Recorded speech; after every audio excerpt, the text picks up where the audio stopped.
Solicitor General Elizabeth Prelogar, the government's top Supreme Court lawyer, may have saved President Joe Biden's $400 billion student loan forgiveness plan. Her, quote, preparation, poise, and power being so impressive, some members of SCOTUS changed their minds after oral arguments. Let's turn to this reporting from CNBC News. In contrast, the attorneys for plaintiffs opposed to the program were less than stellar. Higher education expert Mark Kantrowitz said it was like the difference between a star quarterback and two tiddlywinks players. The 9 justices considered 2 legal challenges to Biden's plan to cancel up to $20,000 in student debt for borrowers. 6 GOP-led states, Arkansas, Iowa, Kansas, Missouri, Nebraska, and South Carolina, had brought one of the lawsuits, and the other was backed by the Job Creators Network Foundation, a conservative advocacy organization. Prelogar argued that the president was acting squarely within the law to avoid borrower distress during national emergencies, and that plaintiffs had not shown in any way that they'd be harmed by the policy, which is typically a requirement to establish so-called legal standing. I'll also just add here, in my opinion, Biden could have avoided one of the lawsuits on the basis of standing entirely if he had just erased all of student loan debt, because her argument, her contention is that she's harmed because her student loan debt wasn't forgiven. He didn't do that. I wish he would have, but I'm glad that these lawyers are making convincing arguments for student loan borrowers. Now, the Biden administration cited the HEROES Act of 2003 as its legal justification. That law, which is a product of the September 11th terrorist attacks, allows the US Secretary of Education to waive or modify student loan programs to ensure borrowers aren't left worse off because of a national emergency. Opponents of the president's plan say canceling hundreds of billions in dollars in student debt for tens of millions of Americans goes far beyond the scope of the HEROES Act. Now, nobody's favorite justice, Justice Clarence Thomas, who kicked off questioning, seemed to echo that view. He was quoted saying, "We're talking about $500 billion and 43 million Americans. How does that fit under the normal understanding of modifying?" Prelogar countered that the heart of the provision's purpose was to allow the secretary to make sure borrowers don't suffer financially because of their loans during a crisis, and that's exactly what the Biden administration's policy does. Now, a top US Department of Education official recently warned that the public health crisis has caused considerable financial harm to student loan borrowers, and that its debt cancellation plan is necessary to stave off a historic rise in delinquencies and defaults. It couldn't have surprised Congress one bit that in response to hardship posed by a national emergency, Secretary might consider similarly providing discharge if that's what it takes to make sure borrowers don't default. Now, Justice Elena Kagan agreed with this point. She said, "This is an emergency provision, posing a hypothetical that the crisis had been an earthquake rather than a pandemic."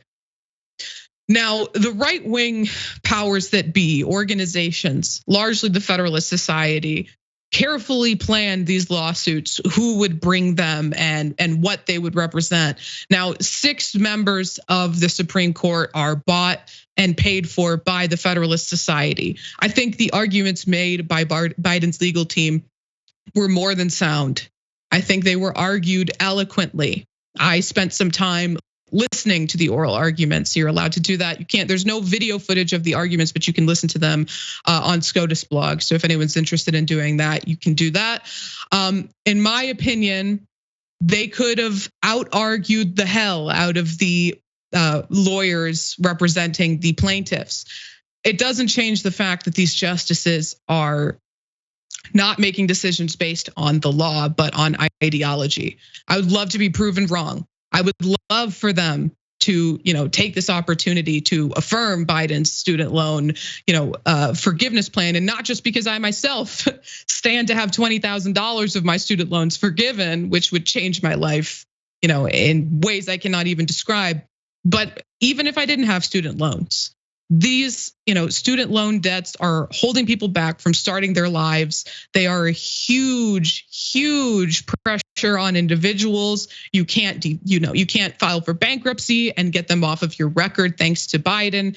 Now he and his team really need to be pushing hard. I'm glad that they are. But my hopes aren't that high, if I'm being honest. Jackson, what do you think about this? Yeah, I have pretty much the same sentiment. The arguments can be sound, but at the end of the day, this Supreme Court reversed Roe v. Wade, something that had been in place for over half a century. A right was taken away from people on the basis of states leaving it up to the states, despite the collateral damage that happened. This is a conservative activist court. At the end of the day, they're going to do what they want to do, not what makes the most sense. But if this does get struck down, then this will be Biden's key accomplishment, his biggest accomplishment that will be no more.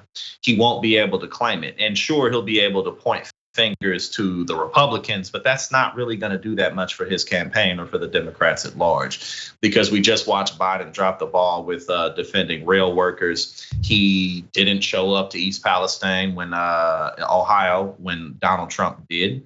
Pete Buttigieg dragged his feet. And so, again, if this signature accomplishment doesn't get through, then there's not going to be that much that Biden can brag about for what he did. And again, I don't really have much faith in this court either. It's pretty much, they're in the back of my mind at this point to they're just going to do what they want. I've kind of removed my emotional connection to what these federal judges are going to do, because as you pointed out, they're there as a matter of corporate career. They're not there to do the right thing. Absolutely. And I'll just say that I think it's really ridiculous that both of these lawsuits are being brought forward about student debt forgiveness.